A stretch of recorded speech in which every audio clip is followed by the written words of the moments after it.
Boa noite, pessoal. Estamos nós aqui, mais uma vez, a Igreja Batista breve virá. Hoje, dia 20 de março de 2021, nós estamos hoje iniciando um curso de teologia, um curso baseado em materiais sérios que nós estamos pegando da Igreja Presbiteriana de Pinheiro, estamos sendo auxiliados pelos pastores que montaram essa grade maravilhosa para nosso crescimento espiritual com Cristo e para que a Igreja Batista Breve Virá também cresça em crescimento espiritual. E nós, para darmos início ao nosso momento de crescimento espiritual, o curso de teologia chama-se Sã Doutrina. E eu acho interessante saber por que é chamado de Sã Doutrina, porque a interpretação de cada denominação é muito diferente.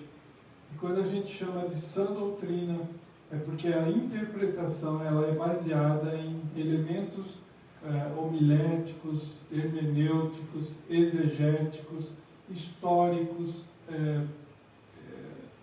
de todas as referências bibliográficas, arqueológicas que forem corretas, ortodoxas. Amém, amém. Nós vamos deixar de lado as diferenças, se nós somos batizados por aspersão ou se nós somos batizados por mergulho, se nós guardamos o sábado, se nós guardamos o domingo. Todos esses itens vão ficar de lado. Nós vamos apenas estudar a palavra, a sã doutrina. Amém. E para isso nós vamos pedir a todos que fechem seus olhos e vamos orar então. Santo Deus, diante da Tua presença, nós nos colocamos humildemente como pecadores que somos e como difíceis de entender a Tua palavra. Nós te pedimos que nos conceda o favor de ministrar ao nosso coração, a nossa mente, abrir a nossa mente, o nosso entendimento, para que possamos levar esse conhecimento maravilhoso para outras pessoas. Que nós possamos crescer em estatura e graça, como disse a missionária, para que nós possamos embasar a nossa fé em conhecimento bíblico, em conhecimento são. E nós te pedimos em nome de Cristo. Amém. Amém. Pessoal, podem sentar. Que delícia estarmos aqui hoje estudando sobre a palavra de Deus. Nós temos um currículo grande. Nós vamos iniciar, são 2 anos, disciplinas do primeiro e do segundo ano. Eu não vou ler todos, mas nós vamos ter hoje panorâmica bíblico do Antigo Testamento, panorâmica bíblico do Novo Testamento. Vamos ter no segundo ano Cristologia, depois o que mais? Apologética, escatologia, antropologia, evangelização, bibliologia, teologia bíblica do Antigo e do Novo Testamento, e assim vai.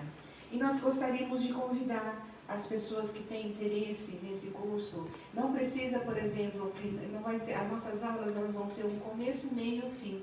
Então, se você quiser vir depois, no sábado que vem, receber o alimento, pode vir, porque você vai pegar um outro material, uma outra ideia, uma outra parte do que nós estamos estudando. Então, vocês estão convidados. Como o pastor falou, independe de denominação, porque nós estamos estudando a palavra de Deus, sã doutrina. Então, vamos lá. Então, aqui está a Escola Teológica, sã doutrina, nós já falamos, e agora vamos para o primeiro. Então, vamos lá. Se nós observarmos, a gente está falando agora sobre o panorâmica do Antigo Testamento. Se nós já observarmos, a gente já viu bastante pessoas dar de presente, eu acho que vocês até já viram. Por exemplo, esse livrinho aqui, ó, Salmos e Provérbios. E eu, quando era menina, eu tinha um também que só tinha o Novo Testamento. Mas a gente não vê, por exemplo, dar de presente o Antigo Testamento. Por quê? O Antigo Testamento é um livro que parece que ficou menos conhecido dentro das igrejas e dentro do cristianismo. Como falei, mas é difícil vermos dar um livrinho que contém apenas o Antigo Testamento. Mas olhem bem a sua Bíblia. Peguem a Bíblia, vocês todos. Olha lá. Peguem a Bíblia. Se nós pegarmos a Bíblia, olha, eu estou aqui, ó. Até Malaquias, ó. Acaba aqui, ó, para entrar aqui, ó. Prestem bem atenção. Olha o tanto que nós temos do Antigo Testamento. E olha o tantinho que nós temos do Novo Testamento. E o Novo Testamento é muito mais conhecido do que o Antigo Testamento, não é? Pois ele corresponde a 75,5, ou seja, 3/4 das Escrituras. Nossa. Muito bem, vamos continuar. O Antigo Testamento, se a gente pensar, eram as únicas Escrituras que Jesus tinha. O Antigo Testamento era a Bíblia da Igreja Primitiva. Na época de Jesus e na época de Jesus e da Igreja Primitiva, o que eles tinham em mãos? Eles tinham só o Antigo Testamento. Então, olha a importância do Antigo Testamento. Vamos ler Mateus. Márcio, se você puder ler Lucas para mim, 24, 44. Parecida, se você puder ler Atos 24, 14. Pastor, lê Mateus 5, 17. Isso, já estou com ele aqui. Então diz assim, Jesus falando: não penseis que vim revogar a lei ou os profetas. Não vim revogar, vim para cumprir. Certo. Então o próprio Jesus falando que ele não veio revogar a lei, ele mesmo veio cumprir a lei. Isso. Quando fala lei e profetas, né, amor? Você me ensinou que é o Antigo Testamento que está falando, não é? Lei e profetas. Muito bem. Falou de leis e profetas, é Antigo Testamento. Antigo Testamento. Se a gente guardar isso, a gente vai entender tudo, até o finalzinho do nosso encontro. E aí, Lucas 24, 44. E disse-lhes: são estas as palavras que vos fiz estando ainda convosco, que convinha que se cumprisse tudo o que de mim estava escrito na lei de Moisés, e nós profetas, e nos salmos. Isso. O que falou aí, Márcio?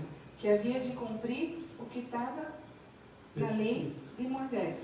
Então, provou mais uma vez o quê? Que o próprio Jesus falava que tudo que ele ia cumprir, bastava ele cumprir o que estava nas Escrituras, no Antigo Testamento. No Antigo Testamento. Então, a importância do Antigo Testamento, e há denominações, né, grandes denominações que não consideram o Antigo Testamento mais como válido. Porque o Novo Testamento tomou o lugar do Antigo.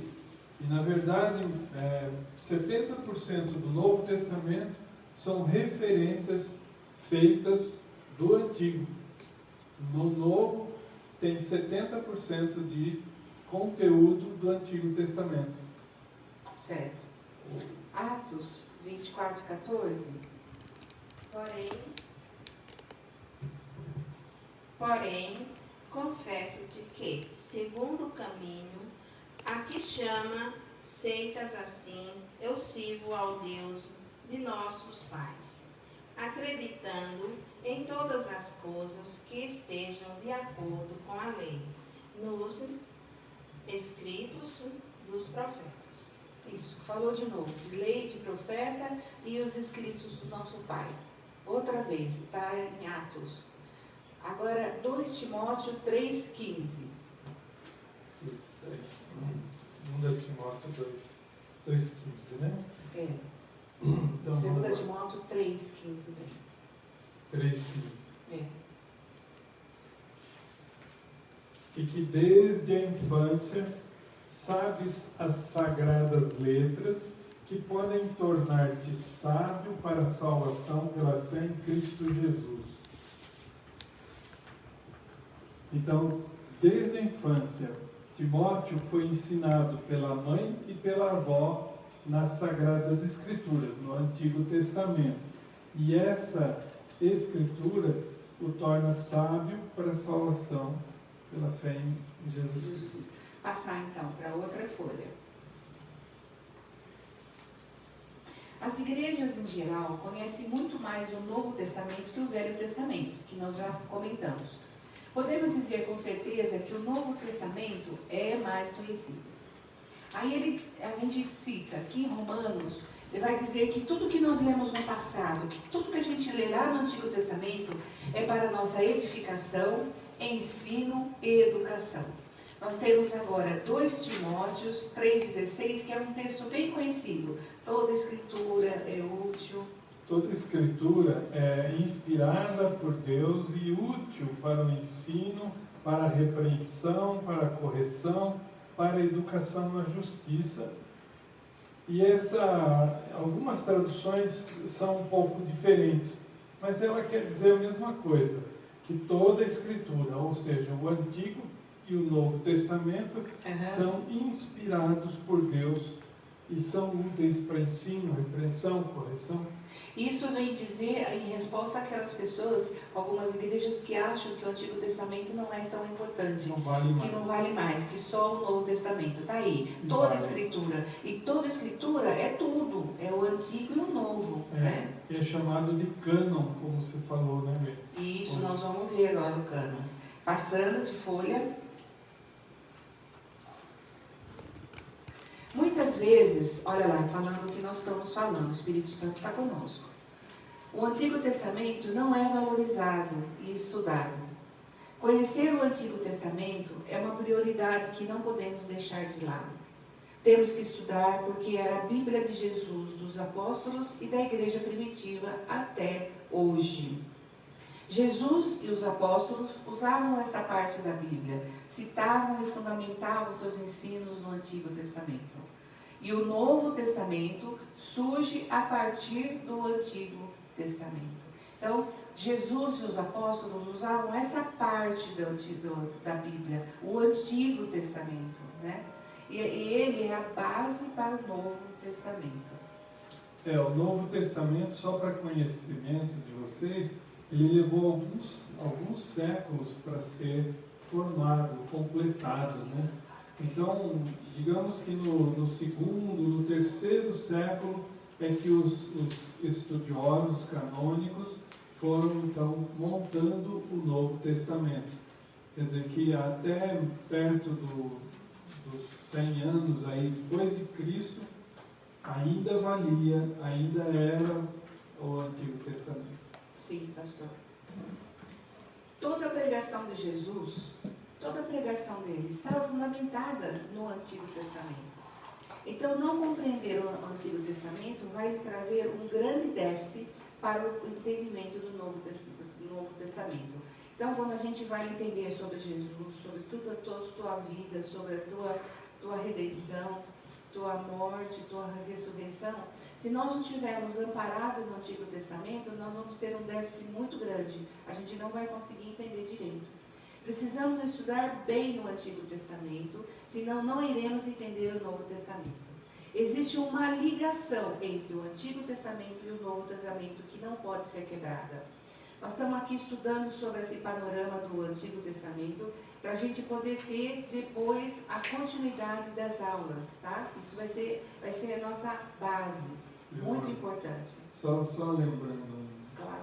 durante o curso de teologia, né, uma forma romântica de dizer que o Antigo e o Novo são uma coisa só, é que existe uma linha de sangue desde Gênesis, continuamente passando por todo o Antigo Testamento até chegar no Novo Testamento e acaba em Apocalipse.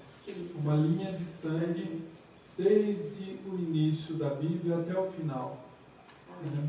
É uma forma romântica de perceber que tanto o Antigo como o Novo são a história da redenção humana feita, realizada na obra de Jesus Cristo. Agora, se vocês estão aí, peguem Mateus 1 a 17. Nós vamos encontrar em Mateus 1, estamos na outra folhinha já. De 1 a 17. Né? De 1 a 17. O que nós vamos encontrar em Mateus 1, de 1 a 17? Nós vamos encontrar uma genealogia. E aí a gente pode pensar assim, nossa, principalmente nós brasileiros, né? A gente não gosta dessa coisa de genealogia, né? Então, para a gente fica cansativo. Mas a gente tem que entender por que Mateus colocou isso aqui, colocou. Vamos ler um pedacinho da genealogia? Pode ser, né? Pode ser. Então, só reforçando um pouquinho o que a Thelma falou, o dicionário, Mateus era judeu. E Mateus escreveu para judeus.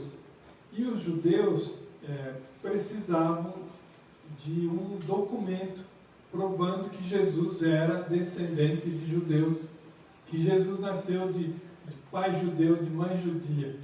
Então, o que Mateus faz de princípio para um judeu crer que Jesus era judeu e ele era o Messias descendente de Davi, ele põe a genealogia no início. Aí, todo judeu que lê o início de Mateus já sabe, aqui está o documento de Jesus. O RG nosso de hoje era essa genealogia. Cada judeu tinha uma genealogia. Então começa assim: livro da genealogia de Jesus Cristo, filho de Davi, filho de Abraão. Abraão gerou Isaac, Isaac Jacó, Jacó a Judá e Judá a seus irmãos. Judá gerou Tamar, a Pérez, a Zerá, Pérez, e assim a geração, que para nós parece ter pouca importância. Mas o Manuel é filho do pai dele. Mas aqui, cada um tem um documento sendo filho de um pai que existiu num tempo que todo mundo conhecia. Então, quando a gente fala Ben-Jamim, é o filho de Jamim. Ben-Ur é o filho de Ur. Então, os descendentes judeus sempre têm que provar a sua genealogia. Por isso, o início do Evangelho de Mateus era para a conversão de judeus. Então ele põe a genealogia de Jesus, provando que Jesus era descendente de judeus do rei Davi. Então, aí, pastor, tudo que você falou é exatamente isso que a gente ia ler aqui. Então nós vamos só completar o seguinte: esses nomes aquecem a história e fundamentam seu evangelho. Mateus colocou isso porque essa genealogia estava no coração dele. E ele colocou como se fizesse uma base para depois ele escrever todo o evangelho dele. Né? Vamos virar. Vamos lá, mais uma folhinha. Não vou atropelar mais, eu vou. Não, você deve, porque você coloca só coisas importantes. Pode colocar. Só completou, a gente já passou. Se pensarmos bem, precisamos ler a vida de Jesus com base no Antigo Testamento. Aí, se vocês puderem corrigir, está no base para o Antigo Testamento, é base no Antigo Testamento, tá? O Antigo Testamento todo aponta para a vida e obra de Cristo. Jesus é a resposta e a expectativa do Antigo Testamento. Quando lemos no Antigo Testamento as profecias que visavam o nosso Jesus, é que entendemos a beleza e riqueza do nosso rei. Quer completar, né? Não, acho que aí está bem claro, não bem. Tá. Está bem claro. O que eu quero que vocês guardem no coração, que Jesus, ele é a expectativa do Antigo Testamento. E ele toda essa expectativa é para a vinda do nosso Cristo Jesus. E começa no Antigo Testamento, essa expectativa está no Antigo Testamento, né? Próxima página. Completando o que a missionária falou, cada versículo no Antigo Testamento fala da vinda de Jesus. Nós podemos ver em cada versículo o anúncio, o prenúncio da vinda do Messias. Nós devemos estudar o Antigo Testamento porque ele nos leva a Jesus, como a gente está comentando e o pastor também. E aí nós temos, desde o Antigo Testamento, os sacrifícios. Lembra dos animais imolados, bem? Você pode explicar melhor que eu.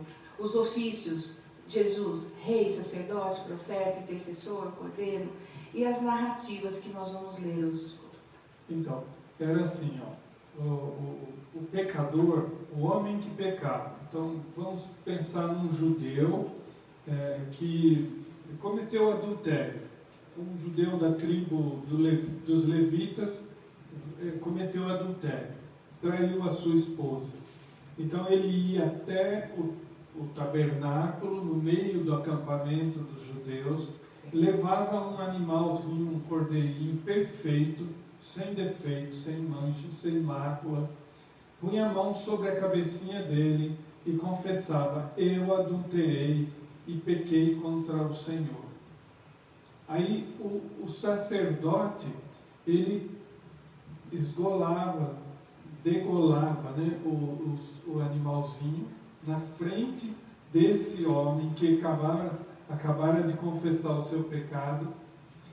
E ele sofria vendo o animal morrer, sofria, a morte daquele animal era substitutiva para o pecado dele, e então ele se sentia culpado. Uma vida foi dada para que o pecado dele fosse perdoado, mas o animal não consegue perdoar pecados. O animal apenas adia a ira de Deus.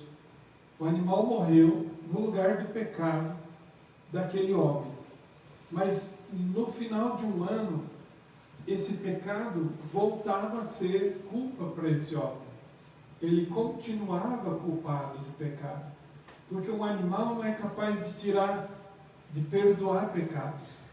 Então era um anúncio educativo de que um dia viria o Filho de Deus, e que quando ele morresse pelo meu e pelo seu pecado, aí sim esse pecado estaria perdoado.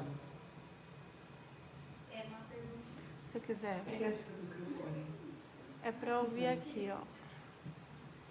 Então, assim, eu entendi, né? Daí, num ano, esse pecado era como se tivesse vencido aquela expiação no animal, né? Que foi morto. E ele tinha que fazer o outro sacrifício? Não. Era assim, o homem continuava pecador, como a gente é, né? Então, por que a gente confessa nossos pecados todo culto? Toda vez que nós temos um culto, a gente pede perdão pelos novos pecados. Mas nós somos perdoados de forma definitiva. Eu não preciso pedir perdão de novo pelo pecado.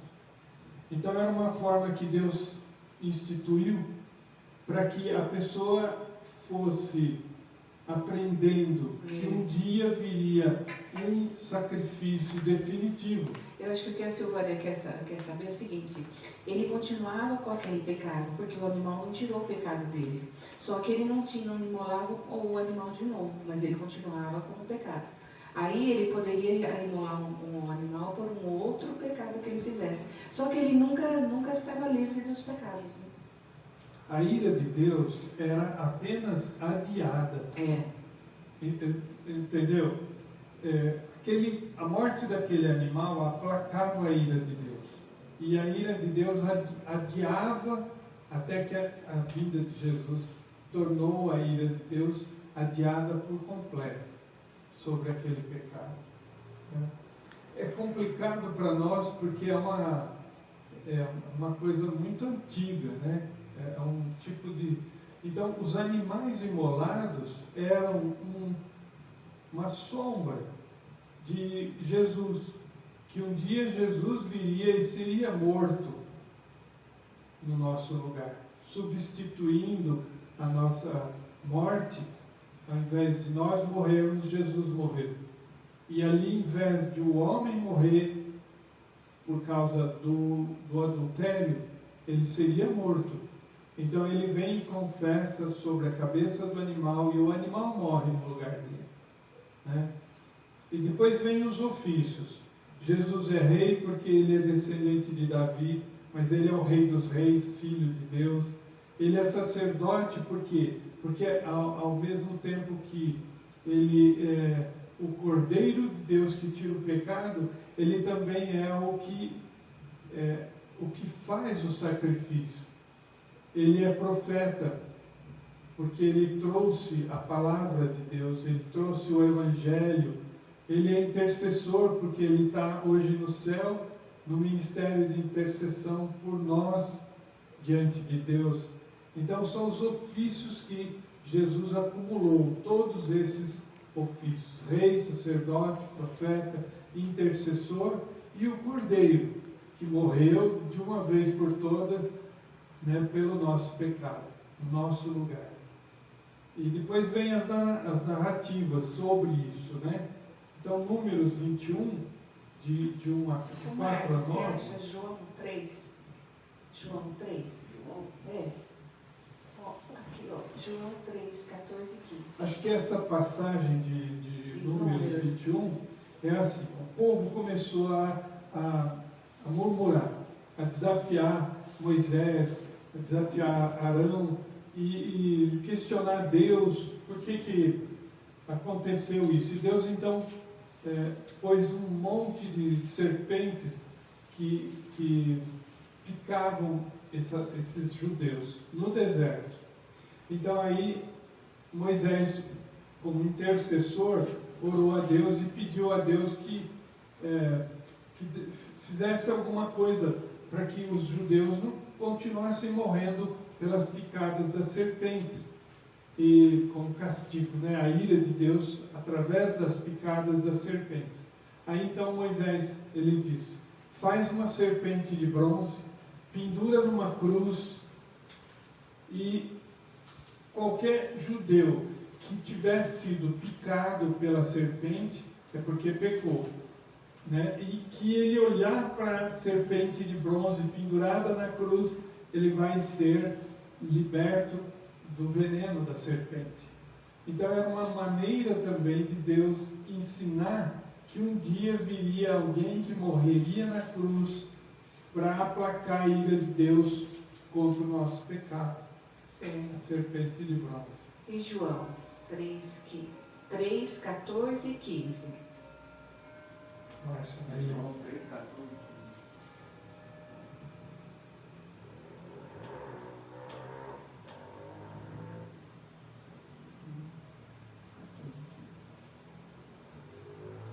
E como Moisés levantou a serpente no deserto, assim importa que o Filho do Homem seja levantado, para que todo aquele que nele crer não pereça, mas tenha vida eterna. Muito bem. Você viu que o que estava no Antigo Testamento, Márcio, em Números, aí foi João citou. o próprio Senhor Jesus, né, referindo-se àquele episódio, como se ele estivesse cumprindo aquele episódio da serpente. Agora vamos lá, vamos ver se o pessoal ajuda a gente a achar as passagens. Deuteronômio 18:15. Eu acho. A Aparecida acha Mateus 17:5. 18:15. Estou com ele aqui. Depois vai ter Lucas 24, 25 e 27. Manuel. E João de novo, 5:39 para o Márcio. Então as promessas As de promessas. Deus começa com Deuteronômio 18:15. Diz assim: o Senhor teu Deus te suscitará um profeta do meio de ti, de teus irmãos, semelhante a mim. A ele ouvirás. Certo. É uma promessa. É uma promessa de que o Messias viria. E que o Messias veio. Viria um Breve profeta, virá. Breve profeta virá. que nem Moisés era, né? Mateus 17:5. Aparecida. Falava ele ainda, quando uma nuvem luminosa os envolveu, e eis, vindo da nuvem, uma voz que dizia: Este é o meu filho amado, em que me comprazo, a ele ouvi. Nossa, que promessa maravilhosa, não? Hein, Silvânia? Perfeita, não? A ele ouvi. Esse é meu filho amado em quem me compraza. Quem nele crê, não morrerá. Jesus afirma isso. Lucas 24. Quem que vai ler? Quem que vai ler? 24? É. Eu faço. E João 5:39. Lê João. Depois a gente lê Lucas. Lucas 24, 25 e 27. 25 a 27. Está aqui. Espera um pouquinho que o Márcio vai ler. Examinai as Escrituras, porque vós cuidais de ter nelas a vida eterna, e são elas que de mim testificam. Oh, glória a Deus. E é o que nós estamos fazendo aqui hoje à noite, Márcia. Nós estamos lendo a Escritura, colocando as Escrituras dentro do nosso ser, porque elas testificam do nosso Senhor Jesus Cristo. Amém. Amém. E aí, o que vem em Lucas? Em Lucas 24. 5, 20 a 27, É. Jesus diz assim: ó nécios e tardios de coração, para crer em tudo o que os profetas disseram. Jesus achando um absurdo, né? Porventura não convinha que o Cristo padecesse e entrasse na sua glória? Então, isso daqui é no caminho de Emaús. Hoje a missionária me corrigiu.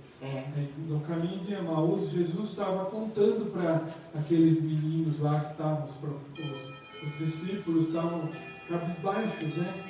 Então, honestos de coração e tardios, não perceberam que era necessário que Cristo morresse? E começando por Moisés, discorrendo por todos os profetas, expunha-lhes o que a respeito dele constava em todas as Escrituras. Ai, que coisa maravilhosa. Então ele contava para os discípulos no caminho sobre o Antigo Testamento. Falou Moisés, os profetas, os escritos, sobre tudo falava sobre mim. Agora a próxima folha, a gente tem algumas coisinhas para corrigir, viu? Depois vocês vão olhando aí.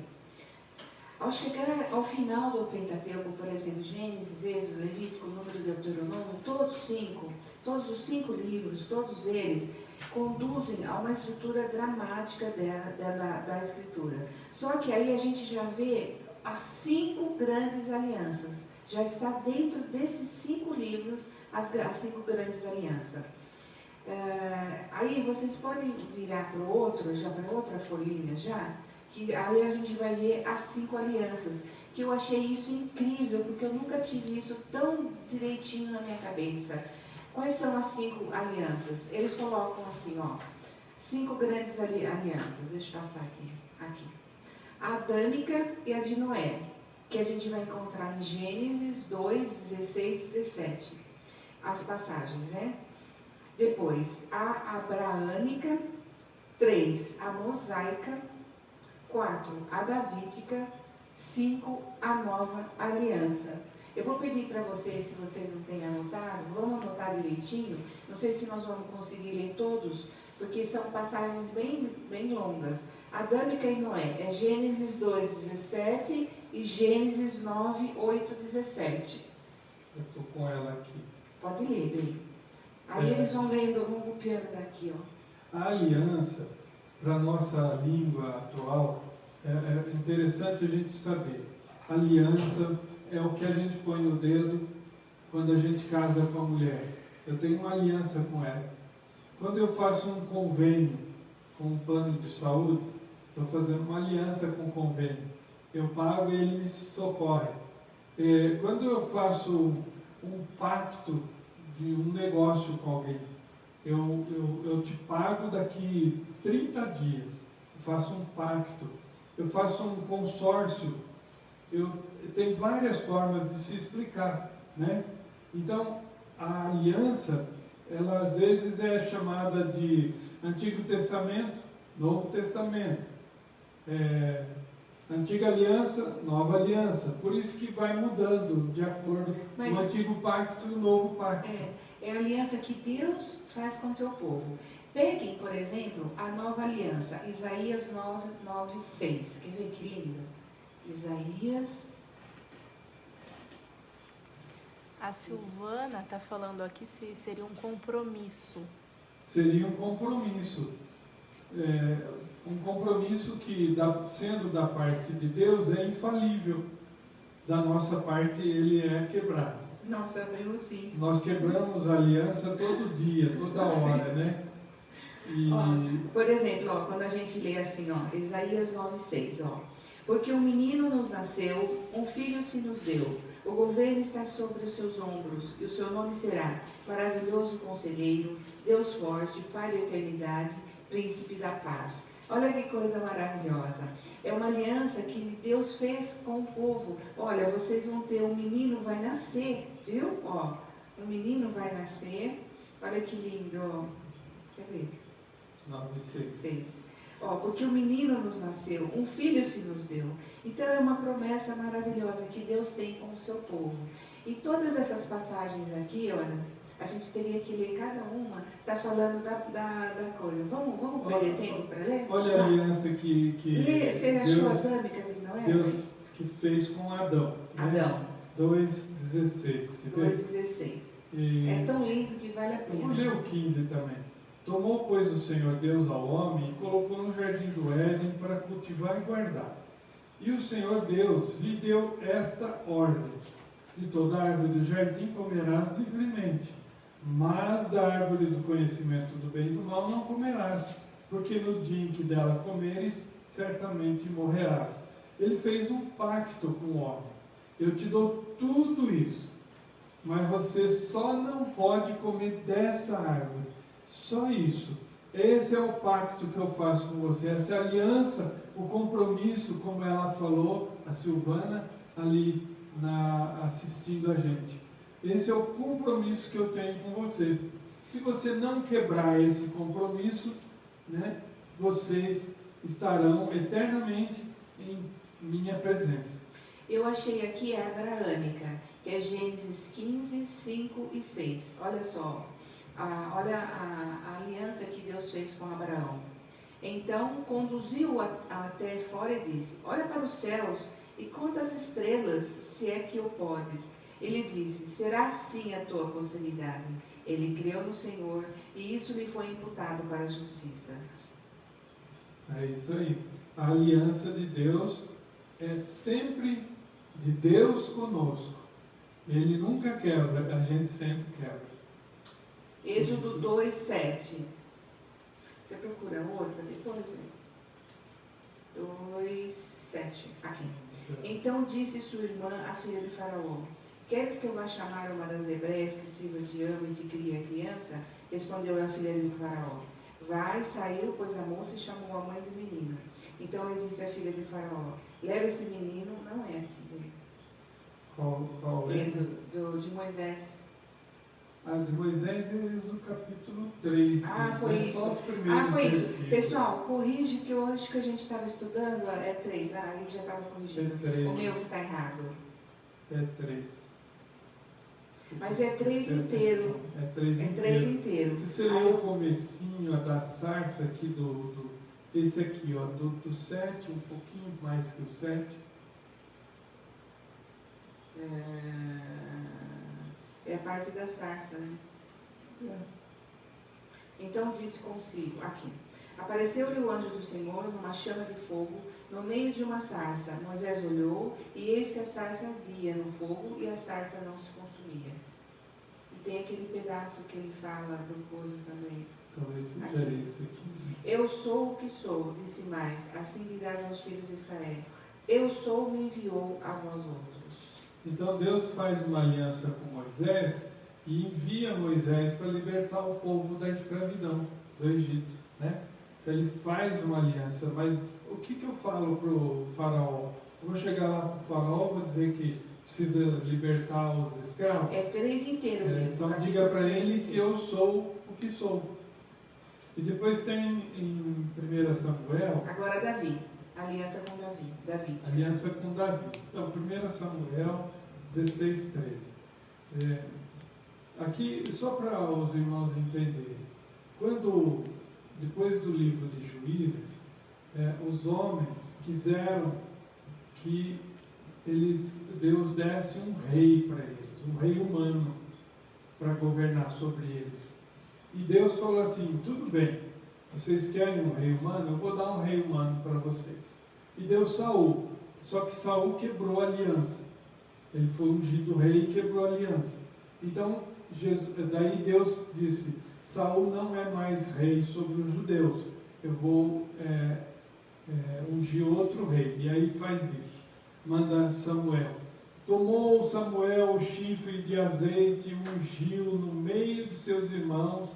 E daquele dia em diante, o Espírito do Senhor se apossou de Davi.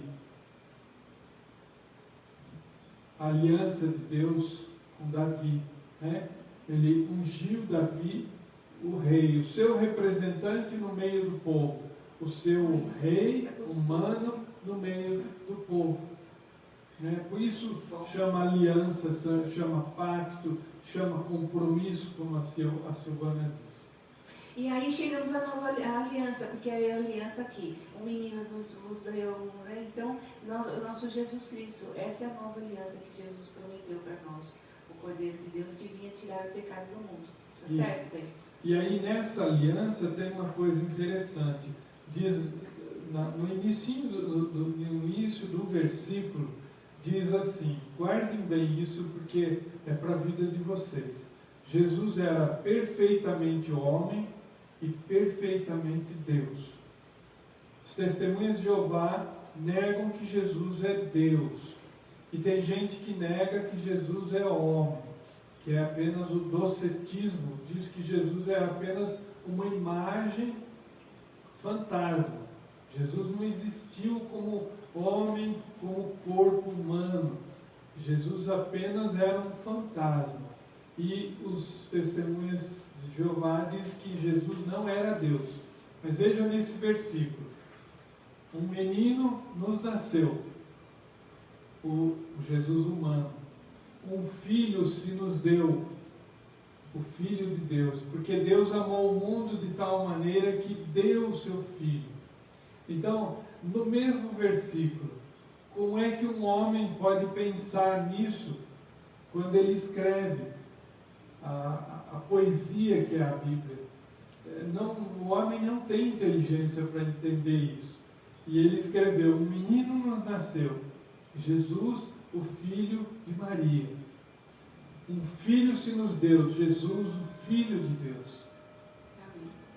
Então, no mesmo versículo, tem a humanidade de Jesus e a divindade de Jesus. Nossa, é verdade, tem mesmo. É tão lindo, tão profundo, ao mesmo tempo tão difícil de entender, porque as coisas de Deus são muito altas para a nossa inteligência, né? Mas à medida que a gente vai se entendendo, vai conseguindo um dia discutir com um desses homens que confrontam a nossa fé. Eu tive na sexta-feira um paciente de origem árabe no meu consultório, e ele me disse assim: o senhor me parece ser um homem que entende bem as coisas de Deus. Eu falei: eu não sei muita coisa, mas eu posso responder se tiver alguma dúvida. Ele falou: eu não considero Jesus Deus. Eu falei: por quê? Porque os papas mataram muita gente. Eu falei: Jesus tem o que a ver com isso? Ele falou: eu não sei, me ensinaram essas coisas. Eu falei: então você precisa tomar cuidado, porque você está negando aquele que pode te salvar. O único que pode te salvar é Jesus Cristo. Mas por quê? Porque Ele morreu por mim e por você na cruz. Então, na hora do debate, na hora que você é confrontado, você tem argumentação para responder para pessoas que às vezes são até bem embasadas, são culturais, né? Talvez ele seja descendente de muçulmano, né? E Jesus para o muçulmano é um grande profeta, um grande homem, um homem sábio, um homem bom, mas não Deus. Próximo então. Próximo papelzinho. Aí nós temos: o Antigo Testamento cria a expectativa de promessa que são respondidas e cumpridas no Novo Testamento. Aquilo que a gente falou, a expectativa ela vem no Antigo Testamento, ela fica lá e aí ela é respondida no Novo Testamento. Isaías 7,14. Eu já estou com Isaías. Tá. 7,14. Olha só, completando o que o pastor estava falando. Portanto, o Senhor mesmo vos dará o sinal: eis que a Virgem conceberá e dará à luz um filho, e lhe chamará Emanuel. Está vendo? Nós estamos aqui em Isaías, respondendo. E o Emanuel traduzido Já tinha até nome, né? Deus conosco. Então não tem como você negar que foi profetizado que Deus estaria no nosso meio. Não apenas um homem que poderia morrer no nosso lugar, mas também um Deus perfeito, sem pecado, que poderia nos substituir. Só alguém vindo de fora do planeta poderia nos salvar. Só alguém muito especial. Então veio o Filho de Deus. Agora Gênesis 3,15. Porém inimizade entre ti e a mulher, entre a tua descendência e o seu descendente. Esse te ferirá a cabeça e tu lhe ferirás o calcanhar. Quer dizer, uma expectativa também de promessa que viria a se concretizar no Novo Testamento. Nós temos conhecido 4 evangelhos: Mateus, Marcos, Lucas e João. Este aqui, esse versículo que a missionária leu, é chamado de primeiro evangelho, o evangelho embrionário. Por quê? Se vocês prestarem atenção, aqui Deus está falando com Satanás. Ele está falando para Satanás: olha, devido à sua ação, o homem caiu, o pecado entrou no mundo. Então eu vou colocar inimizade entre você e a minha igreja, entre o seu povo, entre ti e os seus, a sua hoste, a sua corja, e a minha igreja, a mulher. Entre a tua descendência, todos aqueles que servirem Satanás, que servirem outros deuses, todos aqueles que creem em outras filosofias, em outros tipos de mensagem, e o teu descendente, o descendente da igreja. Então aqui a descendência de Satanás e o seu descendente está no singular. Aqui esse descendente está se referindo a Jesus, ao Messias, ao ungido de Deus, ao menino que nos nasceu, ao filho que se nos deu. Por isso este é chamado de primeiro evangelho, proto-evangelho. Guarde então Gênesis 3,15 como o primeiro de todos os anúncios feitos por Deus sobre a vinda do Messias. Próxima folha. Você cansou, né, Bê? Não. Desculpa, amor. Próxima folhinha. O Antigo Testamento cria a expectativa de promessas que são respondidas no Novo, como nós já vimos, Isaías e Gênesis. Necessitamos do Antigo Testamento para compreender a obra completa de Deus na história. Próxima. Agora aqui é muito interessante. Se a gente pegar Efésios, Paulo, ele coloca salmos, hinos, cânticos espirituais, ele coloca sempre coisas relacionadas ao Antigo Testamento. Então essas duas passagens, tanto em Efésios 5,19 como Colossenses 3,16, elas vão dizer mais ou menos a mesma coisa. Poderíamos dar uma olhadinha em Efésios, e aí o Márcio faz o favor de deixar Colossenses. Efésios 5,19. Efésios 5,19. Diz assim, olha: falando entre vós com salmos, entoando e louvando de coração ao Senhor com hinos e cânticos espirituais. Olha que beleza! Por isso que a gente fala, né? O nosso inário é um inário antigo, que fala de coisas de salmos e hinos, mas você vê, na própria palavra de Deus, eles também usavam.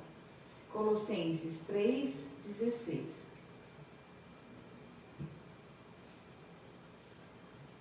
A palavra de Cristo habite em vós abundantemente, em toda a sabedoria, ensinando-vos, admoestando-vos uns aos outros, com salmos, hinos e cânticos espirituais, cantando ao Senhor com a graça em vosso coração. Muito bem, falando a mesma coisa de Paulo. Agora vem uma parte, assim, bem longa. Quer ver? Pensa bem, ó. Abram em Gênesis. Então nós temos Gênesis. Gênesis vai até Vamos terminar, vamos virando as folhinhas só para vocês terem uma ideia. Ó. Capítulo 14, capítulo 22, capítulo 24, capítulo 27, 30 e capítulo... Até 50. Vamos lá, 38, 41, 43, e vai, 46, aí acabou. Chegamos aqui até os 50. Então, Gênesis, essa parte toda de Gênesis, a passagem de dizer, nos molda, eles chamam de que molda a nossa cosmovisão. Vamos dizer assim, o que eles querem dizer com isso? Eles querem dizer assim, o que conta aqui para nós em Gênesis? Onde eles nos colocam? Ele nos coloca assim, da onde eu vim? Para onde eu vou? O que eu sou? Quem foi que me criou? Entendeu? É lógico que por exemplo, o pessoal que conhece as teorias de Darwin, eles vão falar que nós estamos malucos, né? Porque eles não acham que as escolas que ensinam, né, Silvânia? Totalmente, né? Não ensinam a criação. Agora, para nós que somos crentes, né, nós acreditamos em Gênesis. Então, ela nos dá, nesses 50 capítulos, dá essa visão, essa cosmovisão que a gente tem, quem eu sou, da onde eu vim, quem que me criou, né, amém? O universo, né? Universo. Cosmovisão é a visão que nós temos desse O universo. céu, a terra, Onde nós o céu, estamos a água, vivendo, né? Você pode olhar as galáxias, as estrelas, né, as estrelas, todo esse vasto universo que na Terra é um grãozinho de areia no meio disso. E nós vivemos como grãozinhos de areia dentro de um planeta que é um grãozinho de areia no universo, né? Então, para nós cristãos, assim, vamos dizer assim, a joia que é isso aqui. O Antigo Testamento. Todinho, né? Todinho. Você pode imaginar como é que Deus te fez e com que função, com que razão Ele te deu vida e para que Ele quis te criar. Né? E o que aconteceu quando Ele quis te criar em perfeição e houve então uma queda, houve então um pecado, uma desobediência. Né? E este universo criado em perfeição tornou-se corrompido pela maldade do homem em desobedecer a Deus. Por isso a explicação do pecado trazendo toda essa maldade. Por que as crianças sofrem? Por que os inocentes são tão perseguidos? Por que há tanta injustiça no mundo? Por que existe tanta gente rica e os pobres não têm nem o que comer? Por que é tão injusto o mundo, tão desequilibrado? É tudo por consequência da queda do homem no início, no Gênesis. Eles então, guardem isso. Se vocês tiverem tempo, leiam de número 1 ao 31, que até o 31 é que vai estar bem essa cosmovisão, do 1 ao 31. Leiam porque é uma coisa muito linda, muito linda. Bom, agora, continuando, também a passagem de Isaías 53, que fala do Jesus, do nosso Jesus, né, a passagem mais... Assim como a gente tem clara, que guardar né? Gênesis 3,15, que é o primeiro evangelho, temos que guardar essa visão da cosmovisão de onde a gente veio, quem nós somos, aquilo que nós cremos, de 1 a 31, de Gênesis. E agora também nós temos que ter no coração Isaías 53. Isaías 53 é a declaração mais explícita de que um dia Deus enviaria seu Filho para sofrer em nosso lugar, para morrer em nosso lugar, como um substituto para nossa natureza pecadora, uma forma de Ele então nos salvar através da morte do seu Filho. Ele poderia dar a redenção para a humanidade toda. Vamos passar. Finalmente, a cosmovisão e os ensinamentos do Novo Testamento são construídos sobre a estrutura fornecida no Antigo Testamento. No Novo Testamento encontramos literalmente centenas de citações, alusões e ecos do Antigo Testamento, nenhum dos quais vamos compreender totalmente sem que estejamos saturados pela Bíblia usada por Jesus. Eles estão, assim, nós estamos falando que nós não conseguimos entender nem compreender, né? Se a gente não tiver essa alusão que vem do Antigo Testamento, né, Lê? Não consegue. Agora vamos falar um pouquinho do cânon, né? Vamos falar um pouquinho dessa Bíblia maravilhosa aqui. Então vamos lá. Cânon quer dizer regra, padrão, usado nesse sentido pela primeira vez por Atanásio, bispo de Alexandria. Os escritos do Antigo Testamento foram formados nos séculos da história do povo judeu. Esses escritos do Antigo Testamento, eles ficavam em rolos, né? Esses rolos, e eles não eram divididos como o primeiro Gênesis, não. Ele era uma coisa só, era um livro só, era um conjunto só, né? Já nos tempos do Novo Testamento, o cânon já estava bem estabelecido, tanto para a tradição judaica como para a tradição cristã. Cânon quer dizer assim, uma regra, um padrão, como que estava separado os livros. Vem esse livro, esse livro, esse livro, esse livro, esse livro, esse livro. Esses livros são tal coisa, esses livros são tal coisa, esses livros são tal coisa. Então agora a gente vai ver, o cânon na época de Jesus já estava muito bem estabelecido e fechado. O cânon judaico, essa palavra, Tanakh, né? Então, eles tinham 24 livros, porque eles juntam, por exemplo, Primeira Reis, Segunda Reis, um só. Primeira Crônica, Segunda Crônica, um só. Esdras e Neemias, eles juntam com um só. Então, eles tinham umas diferenças do nosso cânon. Mas eu vou dar os dois cânon para vocês. E aí, vocês viram essa palavra Tanakh? Tem a letra T, a letra N e a letra K que eles consideram. Então, o T é de Torá, que era Pentateuco, que nós vamos estudar no próximo encontro. Neviim, anteriores e posteriores, Ketuvim, escritos. Aí eu trouxe para vocês, vou dar para vocês uma coisa que vai ajudar melhor, ó. Silvano, Márcio. Eu não tenho para projetar, porque não consegui. Dá um para o Manuel. Então aí, ó, dá bem para vocês verem a letra do coisa.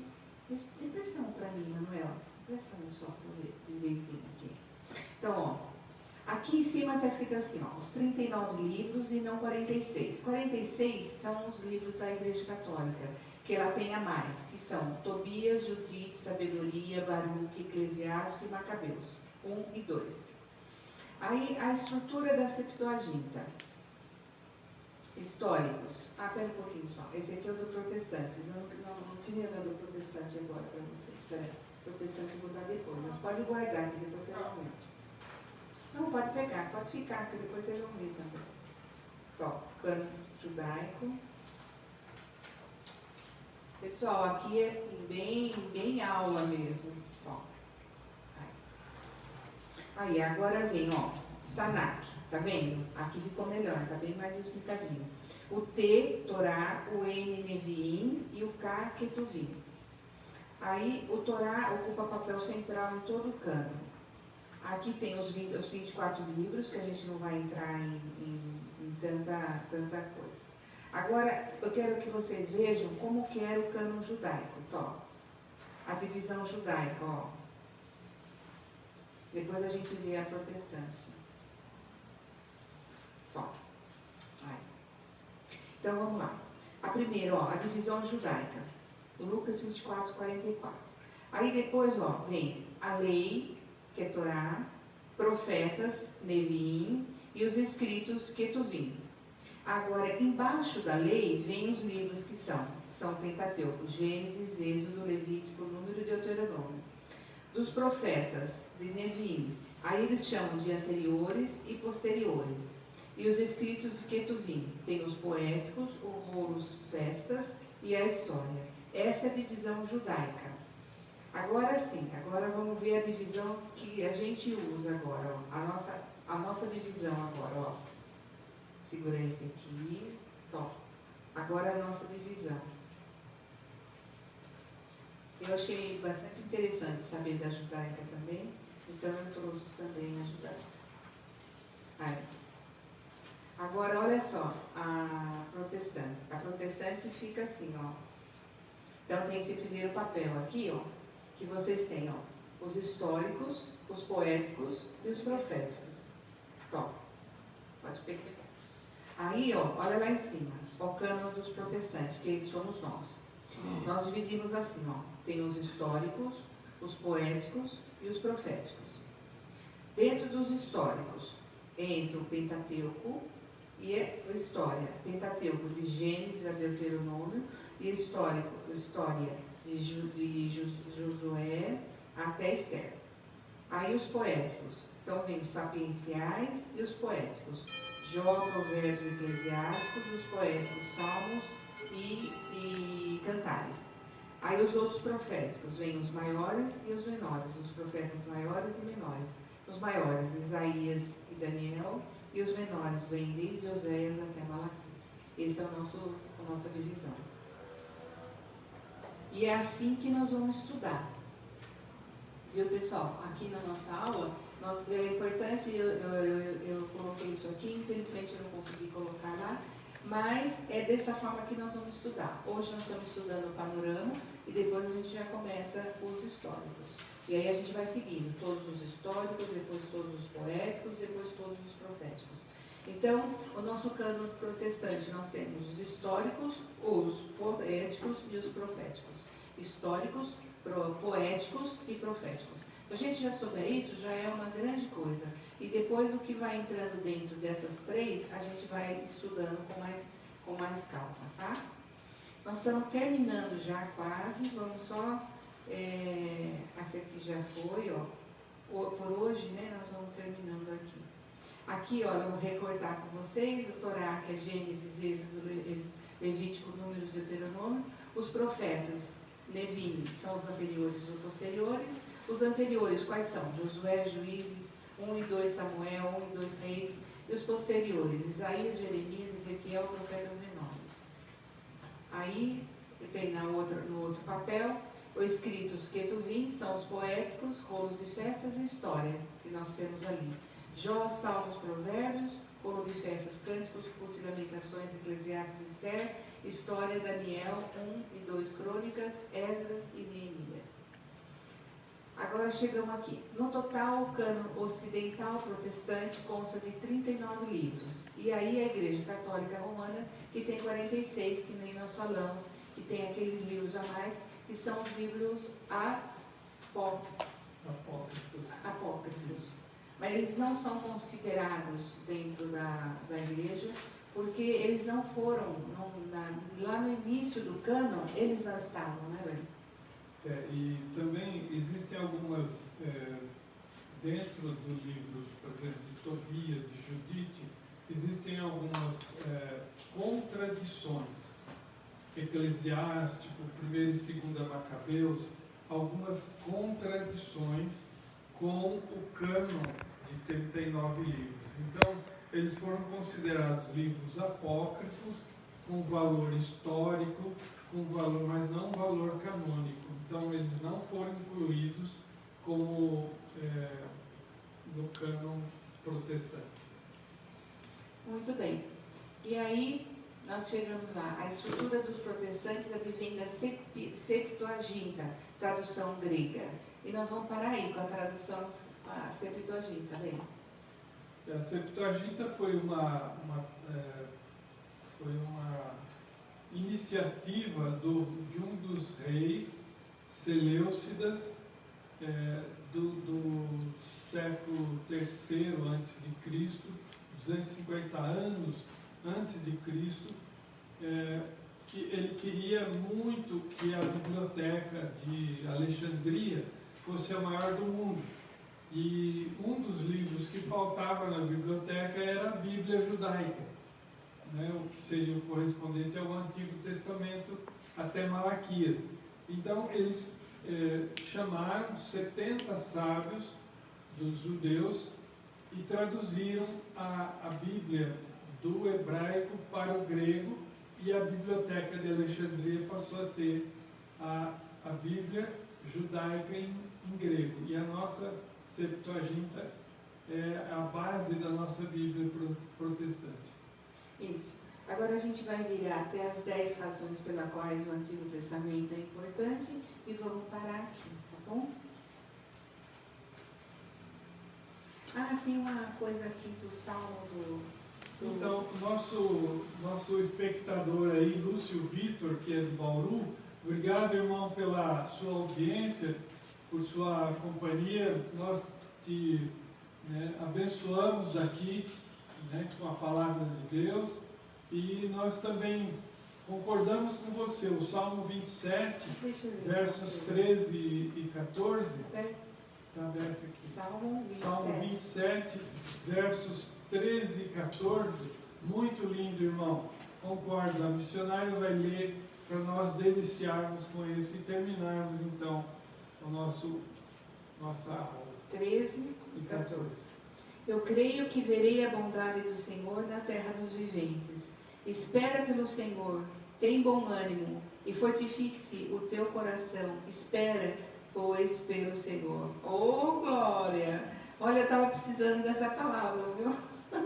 Obrigado, viu, Lúcio Vitor? Fortifique-se. Todo sábado, às 20 horas, nós Não é muito estar às juntos. 20, não, amor. Acho que é umas 20 e 20. Mas a gente fala que é 20, né? Acho que é 20 e 20, viu? Então nós vamos fazer uma oração, dar por encerrado. Né, amor? Você faz uma oração, Aparecida? Sim.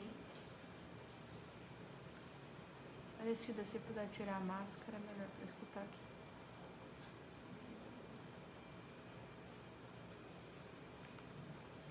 Obrigada por quem acompanhou aí com a gente, viu? Legal. Obrigada. Pai, nós te louvamos e te agradecemos, ó Deus, por essa oportunidade, Senhor, de estar aqui, Senhor, com a tua palavra aberta, aprendendo dos teus ensinamentos, Senhor.